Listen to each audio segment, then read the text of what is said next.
आज की क्लास में हम लोग पढ़ेंगे क्लास फोर्थ इंग्लिश का यूनिट नंबर 1 का पार्ट 1, जिसको कि हम लोग चैप्टर नंबर 1 भी कह सकते हैं। Wake up, wake up, wake up. उठ जाओ, उठ जाओ। It's a lovely day. आज बहुत ही प्यारा दिन है।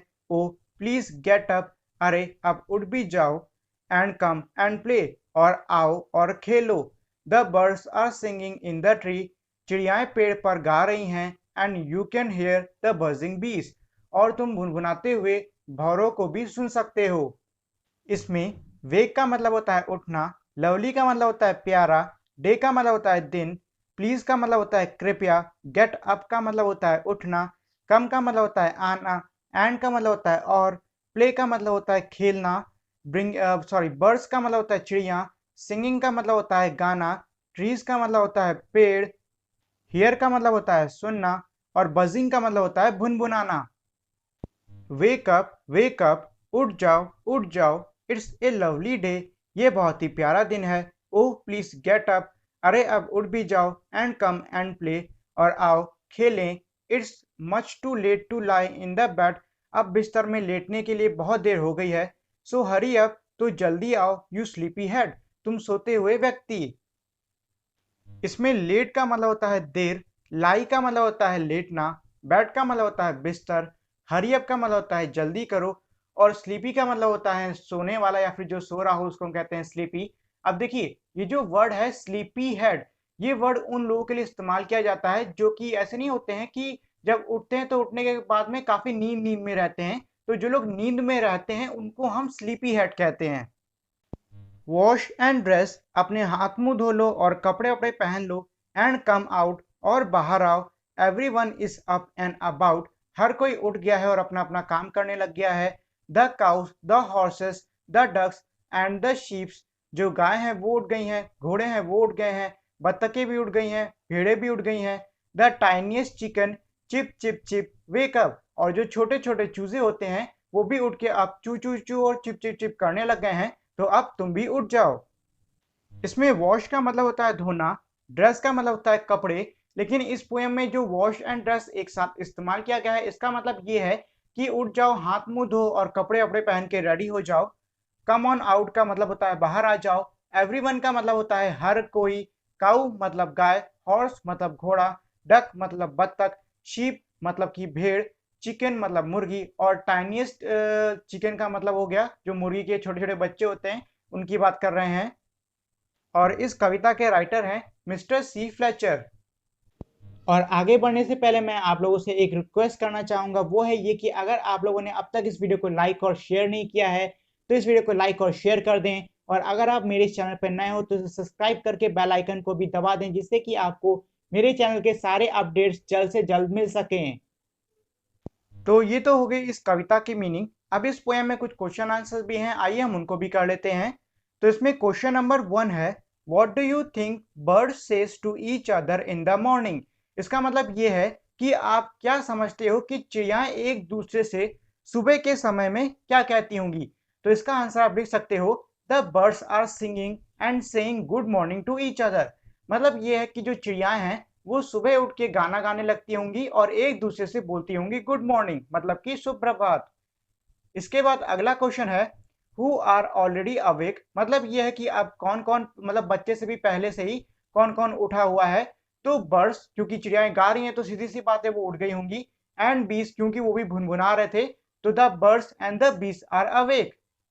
इसके बाद अगला क्वेश्चन है, which creature wake up in the morning before the child does.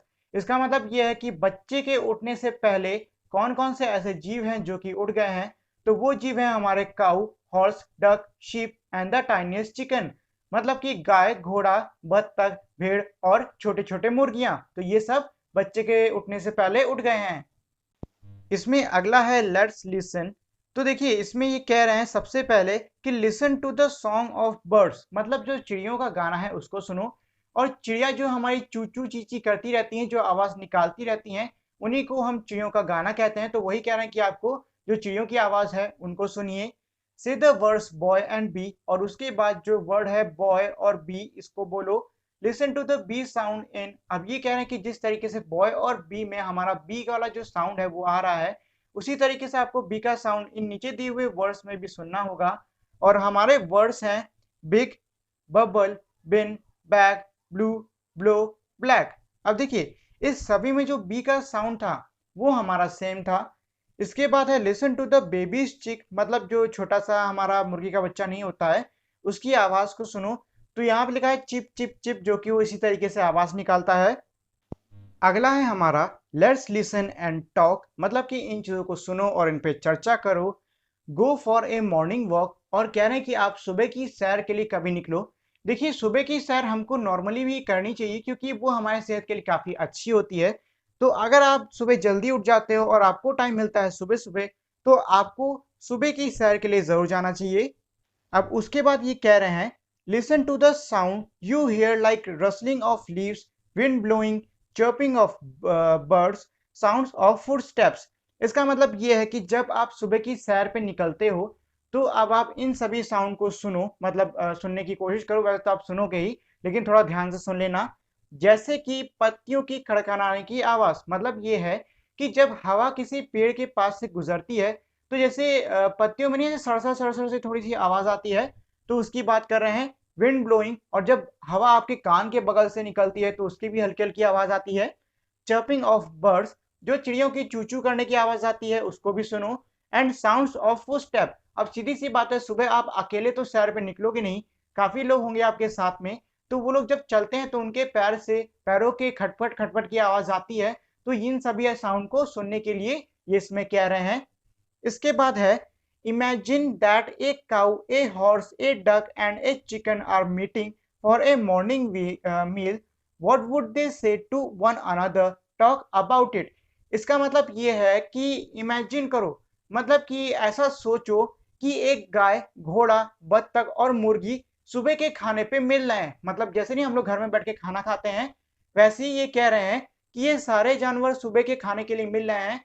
तो ये सोचो कि ये अगर सुबह के खाने के लिए मिलते हैं तो ये लोग आपस में क्या बात करेंगे। जैसे कि मान लीजिए हम और आप अगर साथ में बैठ के खाना खाओगे, या फिर आप लोग अपने परिवार वालों के साथ में बैठ के खाना खाते हो तो क्या बात करते हो कि आज स्कूल में ये होने वाला है, या फिर रात में नींद आई कि नहीं आई। इस तरीके से हम लोग बात करते हैं कि नहीं करते हैं। मान लो ऐसे ही अगर ये सारे जानवर साथ में बैठ के खाना खा रहे हो, बात कर रहे हो, तो क्या बात करेंगे। इसके बाद है से अलाउड।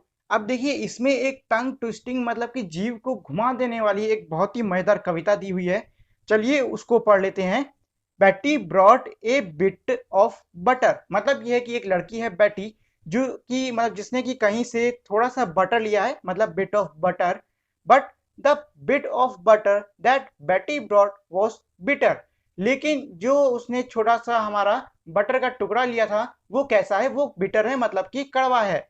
सो बेटी ब्रॉट सम बेटर बटर, इसीलिए जो बेटी थी उसने थोड़ा और बेहतर जो मक्खन होता है, बटर होता है, उसको खरीद लिया।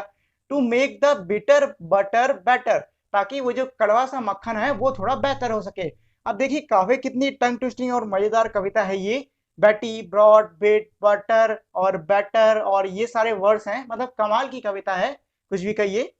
तो इसमें ब्रॉड का मतलब होता है खरीदना, बटर का मतलब होता है मक्खन, बिट का मतलब होता है थोड़ा, बेटी लड़का या लड़की किसी बच्चे का नाम है। उसके बाद हमारा क्या है, हाँ बिटर, बिटर का मतलब होता है कड़वा, बेटर का मतलब बेहतर, सम का मतलब थोड़ा, और और तो कोई वर्ड है नहीं इसमें। Let's write connect the pair of sentence below using and और बट, मतलब ये है कि नीचे आप देख रहे हो ए बी करके हमारे काफी सारे अलग अलग वाक्य दिए हुए हैं। आपको जैसे कि हमारे पहले में दो वाक्य दिया है ए और बी, इन दोनों को जोड़ना होगा एंड और बट इनके बीच में लगा के। तो देखिए एंड का मतलब होता है और बट का मतलब होता है किंतु या फिर परंतु। ठीक है, तो हमारा पहला है इसमें it is time to get up for school, I want to sleep for some more time.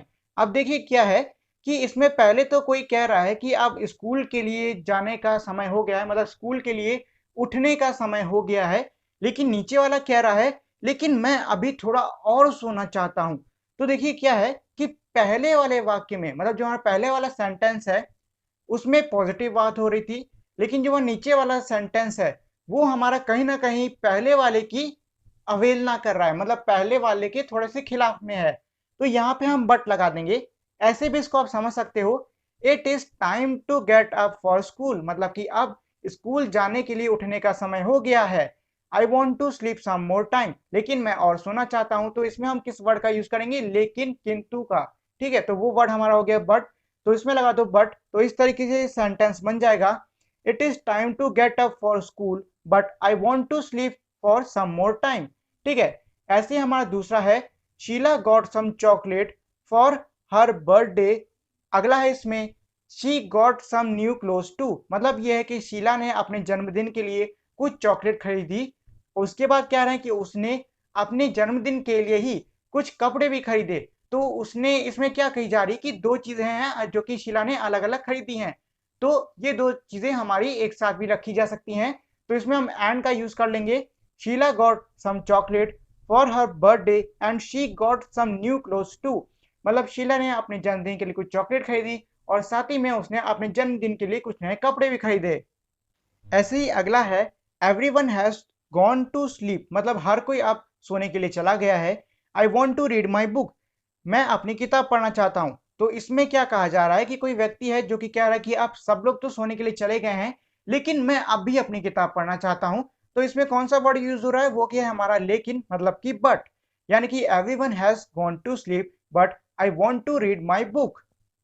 अब ऐसे ही हमारा जो अगला सेंटेंस है, ये देखिए आपको खुद से करना होगा, ये मैं आपको नहीं बताऊंगा। हमारा सेंटेंस है, राजू प्लेस क्रिकेट, मतलब राजू जो है वो क्रिकेट खेलता है। ही ऑल्सो प्लेस हॉकी, और वो हॉकी भी खेलता है। तो आपको इसमें बताना होगा कि आपको इसमें बट लगाना है या फिर एंड लगाना है।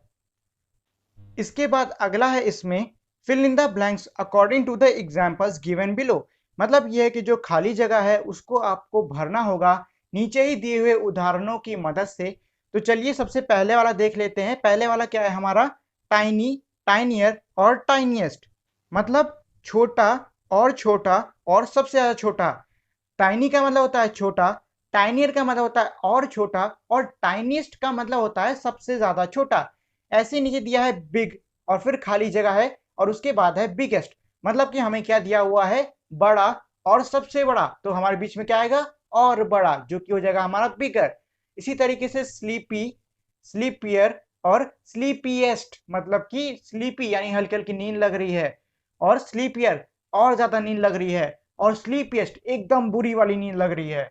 इसी तरीके से नीचे हमारा पहला वाला दिया, मतलब पहले वाला छोड़ा हुआ है। उसके बाद है लवलियर और लवलीएस्ट, मतलब कि और प्यारा और सबसे ज्यादा प्यारा। तो हमारे इसमें क्या आएगा, लवली, मतलब कि सिर्फ और सिर्फ प्यारा। इसी तरीके से अगला हमारा छूटा है, उसके बाद बीच का दिया है जो कि है लेटर, और फिर आखिरी वाला छूटा है, मतलब ये है लेट, यानी कि देर। तो हमारा पहले हो जाएगा लेट, उसके बाद लेटर यानी कि और देर बाद, फिर आ जाएगा हमारा लेटेस्ट। मतलब अब देखिए इसमें हमारा ये जो इसकी मीनिंग है ये थोड़ी अलग हो गई। लेट का मतलब होता है देर से, ठीक है। लेटर का मतलब होता है बाद में, लेकिन लेटेस्ट का मतलब होता है एकदम तुरंत का तुरंत आया हुआ, मतलब एकदम नया। तो यहाँ पे थोड़ी जो मीनिंग है वो कॉन्ट्रास्टिंग है, लेकिन यहाँ पे आएगा वर्ड हमारा लेटेस्ट ही। उसके बाद है राउंड, मतलब गोल, राउंडर यानी कि और गोल, राउंडेस्ट मतलब सबसे ज्यादा गोल। इसी तरीके से स्मॉल यानी कि छोटा, स्मॉलर उससे ज्यादा छोटा, और फिर आएगा स्मॉलेस्ट मतलब सबसे ज्यादा छोटा। ऐसे ही गुड, अब देखो गुड का क्या आपने कभी गुडर सुना है, नहीं सुना है ना। गुडर होता ही नहीं, गुडर कोई वर्ड होता ही नहीं है। तो इसमें अब हम क्या करेंगे, इसमें अब हम ऐसे वर्ड का यूज करेंगे जिसकी मीनिंग हमारी गुड से मिलती जुलती हो। तो ऐसा कौन सा वर्ड हो सकता है, सोचो सोचो सोचो। हाँ, चलो बेटर रख लेते हैं, ठीक है। तो यहाँ हमारा हो जाएगा गुड का बेटर। गुड मतलब अच्छा, बेटर मतलब थोड़ा और अच्छा, और बेस्ट मतलब सबसे बढ़िया। So that is it for today guys. Thank you for watching this video. Make sure to like, share and subscribe to my channel, and also turn on that bell icon so you won't miss any new updates on my channel. So we will meet again in our next video. Till then, goodbye.